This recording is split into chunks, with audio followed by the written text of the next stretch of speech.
डुमरियागंज के भाजपा सांसद जगदम्बिका पाल ने अयोध्या में आयोजित बॉक्सिंग चैंपियनशिप प्रतियोगिता के समापन समारोह में हिस्सा लिया। इस दौरान उन्होंने विपक्ष पर जमकर निशाना साधा और भाजपा सरकार की उपलब्धियों का प्रचार किया।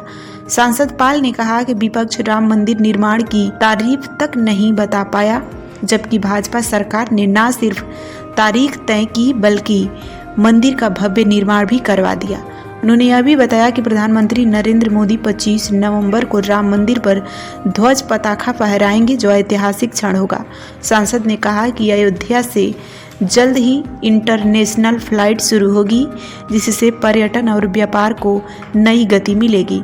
उन्होंने कांग्रेस नेता राहुल गांधी पर भी हमला बोलते हुए कहा कि राहुल गांधी ने छठ पर्व और छठी मैया का अपमान किया। वे कभी किसी क्रिश्चियन या अन्य धर्म के पर्व का अपमान नहीं करते। बिहार विधानसभा चुनाव पर प्रतिक्रिया देते हुए पाल ने दावा किया कि एनडीए 2/3 बहुमत से जीत हासिल करेगा और इस चुनाव में महिलाओं की भागीदारी ऐतिहासिक रही। समापन में सांसद ने युवाओं को खेलों में आगे बढ़ने के लिए प्रोत्साहित करते हुए कहा कि खेल अनुशासन, परिश्रम और राष्ट्र प्रेम की भावना को मजबूत करते हैं।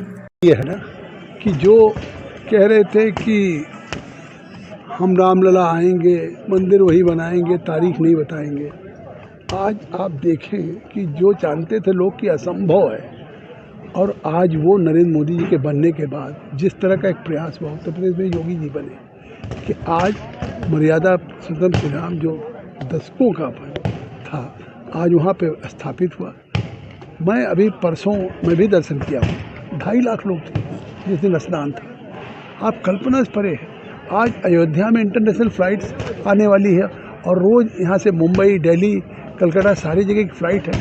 तो अयोध्या न केवल एक पर्यटन के मानचित्र है, धार्मिक पर्यटन जिसको अभी तक अपीज कर रहे थे और अब भी राहुल गांधी कर रहे हैं।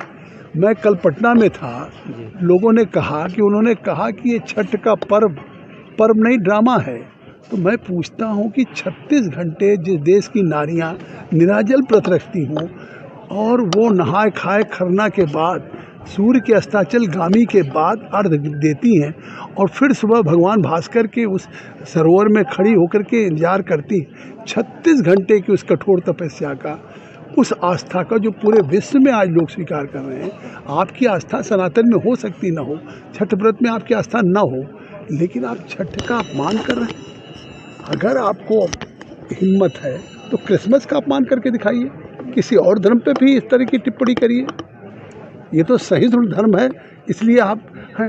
तो मुझे लगता है कि आज इस देश ने अयोध्या में भगवान श्री राम की जिस तरह से स्थापित हुई है, जिस तरह से आप देख रहे हैं काशी कॉरिडोर बना है, आपने देखा नहीं अमेरिका व्हाइट हाउस में दिवाली मनाई जा रही है।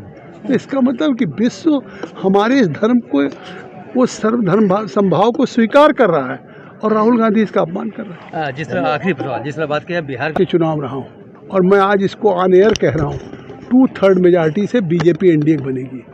अगर स्लाइड विक्ट्री नहीं होगी तो मैं निश्चित तौर से चुनाव के परिणाम के बाद आपको कहूँगा, क्योंकि जिस तरह से रिकॉर्ड मत हुआ है, 65.6% टर्नआउट हुआ है, 8% महिलाओं ने दिया है। क्यों दिया? आज तक आज़ादी के बाद इतनी बड़ी वोटिंग क्यों नहीं हुई? इसलिए हुई वोटिंग कि उन महिलाओं को पहली बार मोदी जी, नीतीश जी की सरकार ने स्वावलंबी बनाने के लिए 10-10 हज़ार रुपया खाते में दिया और कहा कि आप इससे व्यवसाय शुरू करिए, घर से ही अंदर रह करके, कुछ भी जैसे सेल्फ हेल्प ग्रुप करता है, जैसे हम देते रेडी पटरी वालों को कोविड के दौरान 10-10 हज़ार दिया था प्रधानमंत्री ने, तो उसी तरह से 2 लाख, फिर उसमें जब जैसे आपका व्यापार समूह बढ़ेगा 2 लाख की और सहायता मिलेगी। आज महिलाएं कितनी लंबी लंबी लाइन थी, आज मद्य निषेध हुआ वहाँ, उन महिलाओं को जिस तरह से बिहार में उनकी सुरक्षा और स्वतंत्रता बढ़ी है, उन महिलाओं को उस पटना में मैरिन ड्राइव बन गया है। मैरिन ड्राइव तो मुंबई का नारीमन पॉइंट, चौपाटी और मुझे लगता है मालाबार हिल 4 किलोमीटर का होगा। यहाँ तो जो अटल पथ है, जेपी गंगा पथ से लेके दीदारगंज 20 किलोमीटर का है। रात को 12 बजे तक महिलाएं लड़कियां आ रही। मैं गया, मैंने पूछा, उन्होंने कहा यहाँ रात को निकल नहीं सकते थे। तो आज पूरे बिहार में लोगों को एक परिवर्तन नज़र आ रहा है। पूरे बिहार में 4 लेन नज़र आ रहा है। एक पटना छोटा सा एयरपोर्ट था, अब भागलपुर नज़र आ रहा, दरभंगा आ रहा, बिहटा में आ रहा, पूर्णिया में बन रहा है। आप 0 माइल से चलिए, आप किशनगंज कटिहार 2.5 घंटे पहुंच जाएंगे, औरंगाबाद पहुंच जाएंगे, आप सासाराम पहुंच जाएंगे, हाजीपुर से लेकर के आप खगड़िया पहुंच जाएंगे। मैं कहाँ की बात करूं, दिख रहा है बिहार। और एक आखिरी बात कह दूं, मैं चुनौती दे के कहता हूं कि जिस बिहार को बीमारू राज्य कहा जाता था, पिछले 10 वर्षों में वहाँ पे 9.6% ग्रोथ रेट से बढ़ रहा है। आज देश में बिहार जानते कहाँ है? तीसरे नंबर का राज्य। धन्यवाद।